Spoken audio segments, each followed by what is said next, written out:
Va nihoyat shu kun keldi. Flatbed bilan biz bahorgacha xayrlashamiz. Sababi muzlab qolganlarni qaranglar. Men tasavvur qila olmadim.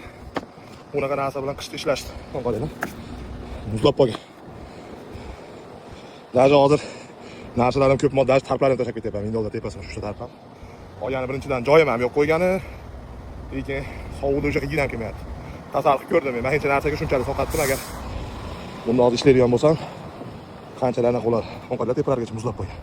Lekin kompaniya zo'r gap yo'q agar ishlamoqchi bo'lsanglar, endi masalan kimdir xohlasa, kelsanglar bular grosslar zo'r o'lyapti. Oxirgi bir oy ichida normal ishladik.